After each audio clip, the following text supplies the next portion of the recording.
الحمد للہ والقدرۃ للہ والعظمۃ للہ والہیبۃ للہ والامر للہ والحکم للہ الذی جعل لنا نبیا دلیلا الحمد للہ وحدہ والصلاۃ والسلام علی من لا نبی بعدہ اما بعد فاعوذ باللہ من الشیطان الرجیم بسم اللہ الرحمن الرحیم وقال اللہ تبارک وتعالی وَاضْرِبْ لَهُمْ مَثَلَ الْحَيَاةِ الدُّنْيَا كَمَاءٍ أَنزَلَ اللَّهُ مِنَ السَّمَاءِ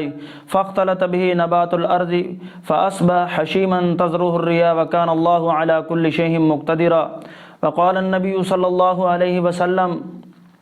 الكيس من دان نفسه وعمل لما بعد الموت والعاجز من اتبع نفسه هواها وتمنى على الله أو كما قال عليه الصلاة والسلام۔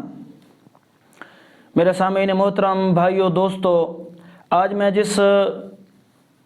بات کی گزارشات آپ کے سامنے پیش کرنا چاہتا ہوں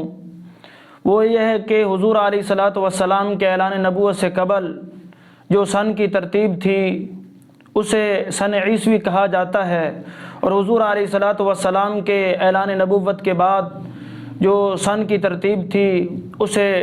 سن نبوی کہا جاتا ہے، یعنی نبوت کا پہلا سال، نبوت کا دوسرا سال، نبوت کا تیسرا سال۔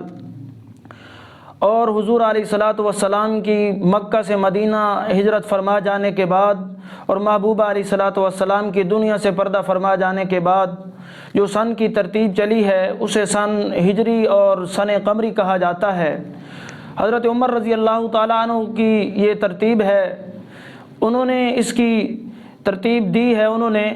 اور صحابہ اکرام رضی اللہ تعالیٰ علیہ مجمعین کا اجماع ہے اور صحابہ کی تائید ہے۔ اور جو مسلمانوں کے دن ہیں جو سال کے اعتبار سے چل رہے ہیں وہ سن ہجری اور قمری ہیں۔ شرعی اعتبار سے جو مسائل کے احکامات جن پر ہیں وہ سن ہجری اور قمری ہیں، کیونکہ اگر عدت کا مسئلہ آ جائے، طلاق ہو جائے تو عدت کا مسئلہ آ جائے تو ہجری اور قمری کے اعتبار سے شمار کیے جائیں گے، اور اگر رمضان المبارک کے دنوں کا یا مہینوں کا مسئلہ ہو تو بھی ہجری اور قمری کے اعتبار سے شمار کیے جائیں گے، یا عید الفطر اور عید الاضحیٰ کا مسئلہ ہو یا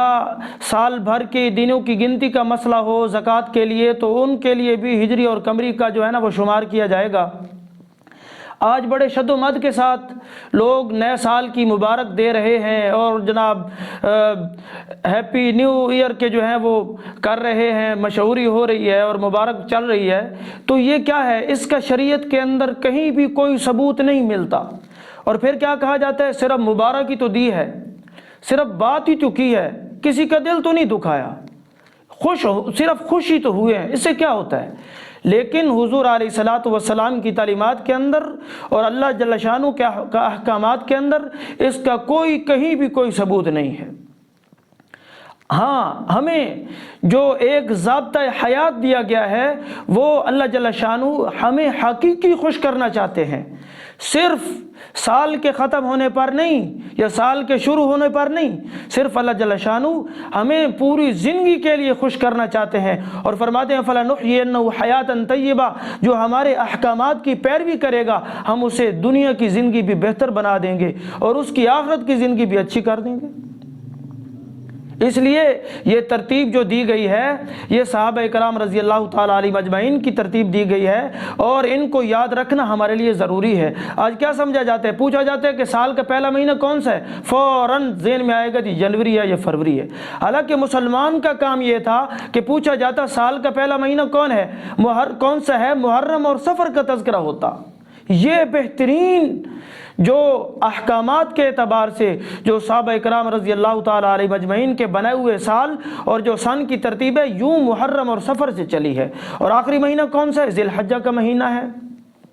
اور ہمارے ہاں اصل بات یوں ہے کہ جس سے محبت ہوتی ہے، جس چیز سے محبت ہوتی ہے اس کی ذرہ چیز کو سمجھنے کے لیے انسان کوشش کرتا ہے۔ اب موبائل سے محبت ہوئی، ہر چیز کو سمجھا، اس کی فکر کی، اس کو جانا پہچانا، اس میں جناب میکینیکل کے اعتبار سے یا ایپس کے اعتبار سے یا ہر اعتبار سے اس میں ترقی کرتا چلا گیا، آگے بڑھتا چلا گیا۔ اگر محبت نہیں ہے تو دین سے نہیں ہے۔ دین سے محبت نہیں ہے۔ جس سے محبت ہوتی ہے اس کی ذرہ ذرہ چیزوں سے واقف ہو جائے گا، اور جس سے محبت نہیں ہوگی اس کی موٹی موٹی اور جناب واضح چیزوں سے بھی واقف نہیں ہوگا۔ اس لیے ہمیں چاہیے، مومن بندے کا کام یہ ہے کہ ہم اپنی کامیابی کی زندگی سمجھنے کے لیے، بہترین زندگی بنانے کے لیے ہم قرآن و سنت پر عمل کریں، اور محرم اور سفر کو جو ہے نا، ہم اس کو بہترین مہینہ اور سن کی جو سال کی ابتدا ہے وہ یہ سمجھیں، اور پھر سال کے اختتامی جو مہینہ ہوگا وہ ذی الحجہ کا مہینہ ہوگا، اسے ہم ترجیح دیں۔ صحابہ کا بھی اس پر اجماع تھا، صحابہ کی تائید تھی، اور ہمیں بھی چاہیے کہ ہم اس پر عمل پیرا ہوں۔ اللہ جل شانہ ہمیں اس پر عمل پیرا ہوں۔